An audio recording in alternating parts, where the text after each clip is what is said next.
Nah, sehingga ini yang kemudian juga terjadi, bahwa seluruh kader-kader PD Perjuangan itu bersikap kokoh atas dasar keyakinan, bukan berdiri atas dasar elektoral yang sering kali dipermainkan oleh berbagai tarik-menarik kepentingan. Pak Koster, Pak Ganjar, dan juga kader-kader PD Perjuangan yang lain telah menunjukkan sikapnya yang kokoh secara ideologis, dan itu muncul dari kesadaran terhadap sejarah, kesadaran terhadap apa yang terjadi di dunia internasional, khususnya tindak kekerasan dari Israel. Ya, seluruh serangan kami baca dengan detail, kami hayati. Maka kemudian Pak Ganjar juga mengatakan kami bisa memahami. Kami juga sangat sedih karena kami membaca setiap serangan-serangan itu.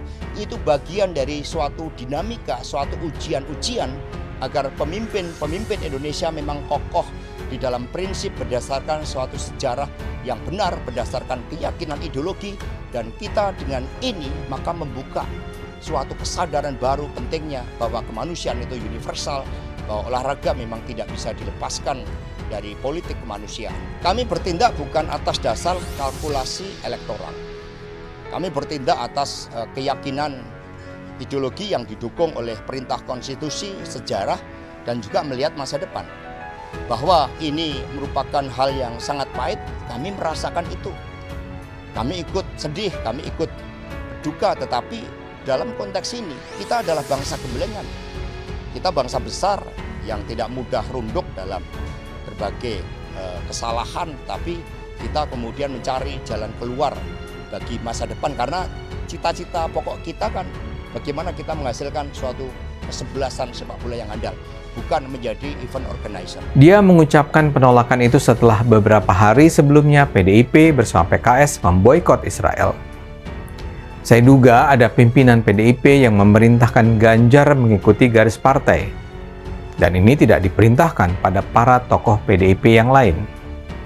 Ya, memang kemudian ada juga pernyataan Bupati Trenggalek, tapi ini kan tidak bergaung sama sekali. Sekarang pertanyaannya, mengapa Ganjar yang harus menyatakan sikap yang jelas-jelas akan menyakiti hati banyak pendukung Ganjar sendiri? Ganjar kan tahu persis, kebanyakan pendukungnya adalah kaum rasional, nasionalis, yang tidak bersikap hitam putih soal Israel. Kebanyakan pendukungnya berseberangan dengan kelompok-kelompok Islam eksklusif yang memandang perlawanan terhadap Israel adalah bagian dari jihad melawan kaum kafir. Ganjar melakukannya karena instruksi partai. Karena itu, pertanyaan kuncinya adalah mengapa ada pimpinan partai yang menginstruksikan Ganjar mengeluarkan pernyataan itu? Ada dua kemungkinan jawaban. Pertama, Ganjar hendak diuji loyalitasnya kepada partai. Kedua, Ganjar memang hendak dikorbankan. Begini penjelasannya. Kita semua sekarang sudah tahu bagaimana Ganjar punya banyak musuh di kalangan lingkaran elit PDIP. Ini sangat nyata terlihat. Kalau Ganjar disenangi di PDIP, dia seharusnya sudah sejak kapan hari dicalonkan jadi presiden. Seluruh indikator tentang elektabilitasnya menunjukkan dia adalah kader PDIP yang besar peluangnya untuk menang dalam Pilpres. Masalahnya, ada terlalu banyak elit partai yang tidak berkenan. Nama yang selama ini sangat sering kita dengar hendak dicalonkan adalah Puan Maharani. Sayangnya, elektabilitasnya sangat lemah. Setelah itu kita dengar Megawati sendiri yang akan maju. Tapi kalau itu yang hendak dilakukan, harus ada kerja keras agar dalam waktu kurang dari 1 tahun lagi namanya bisa didongkrak.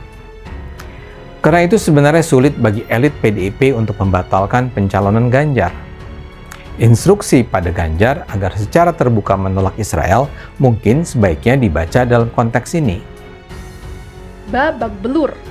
Benarkah Ganjar sengaja dikorbankan PDIP demi muluskan Puan Capres? FIFA resmi membatalkan Indonesia sebagai tuan rumah Piala Dunia U20 2023. Dengan pembatalan tersebut, para penolak kehadiran timnas Israel jadi sasaran kekecewaan publik. Tak terkecuali kandidat calon presiden potensial 2024 sekaligus Gubernur Jawa Tengah Ganjar Pranowo. Ganjar tegas menolak timnas Israel berlaga di Indonesia. Namun, ia mendukung upaya pemerintah pusat agar bisa menjalankan Piala Dunia U20 dengan sukses tapi tanpa kehadiran timnas Israel. dalam konteks U20.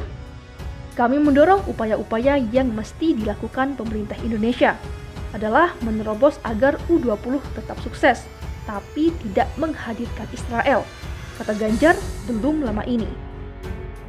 Kader PDI Perjuangan itu lantas mengingatkan komitmen Bung Karno terhadap Palestina, baik yang disuarakan dalam Konferensi Asia Afrika, Gerakan Non-Blok, maupun dalam Conference of the New Emerging Forces. Jadi ya kita ikut amanat beliau, tandasnya. Dosen Fakultas Ilmu Sosial dan Ilmu Politik Universitas Indonesia, Ade Armando menilai Ganjar Pranowo bukan ujuk-ujuk berkomentar soal Piala Dunia U20. Ia mengibaratkan seperti tak ada angin, tak ada hujan. Tiba-tiba saja Ganjar bicara penolakan itu setelah beberapa hari sebelumnya PDIP bersama PKS memboikot Israel. Kalau dipikir-pikir, tampaknya Ganjar bersikap begitu bukan karena dia mengikuti ujaran nuraninya. Coba kita pikir, apa alasan yang menyebabkan dia tiba-tiba berkomentar soal Piala Dunia U20? Urai Ade Armando di kanal YouTube Cokro TV dikutip pada Kamis. Ade menduga ada pimpinan PDIP yang memerintahkan Ganjar mengikuti garis partai dan ini tidak diperintahkan pada para tokoh PDIP yang lain. Sekarang pertanyaannya, mengapa Ganjar yang harus menyatakan sikap yang jelas-jelas akan menyakiti hati banyak pendukung Ganjar sendiri? Karena itu, pertanyaan kuncinya adalah mengapa ada pimpinan partai yang menginstruksikan Ganjar mengeluarkan pernyataan itu? Lanjut Ade.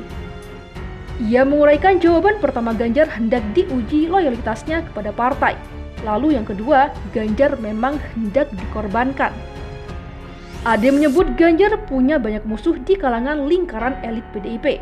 Dan itu bukan sebatas rumor, tapi sangat nyata terlihat. Kalau Ganjar disenangi di PDIP, ya sudah sejak kapan dicalonkan jadi presiden, seluruh indikator tentang elektabilitasnya menunjukkan dia adalah kader PDIP yang besar peluangnya untuk menang dalam Pilpres, paparnya.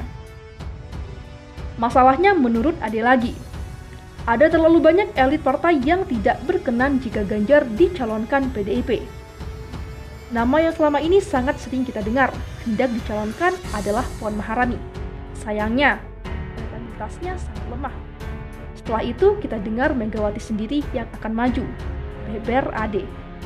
Sehingga Ade berkesimpulan jika skenario ini benar, Ganjar memang sengaja dibuat melakukan blunder yang akan counterproduktif untuk pencalonannya di Pilpres mendatang.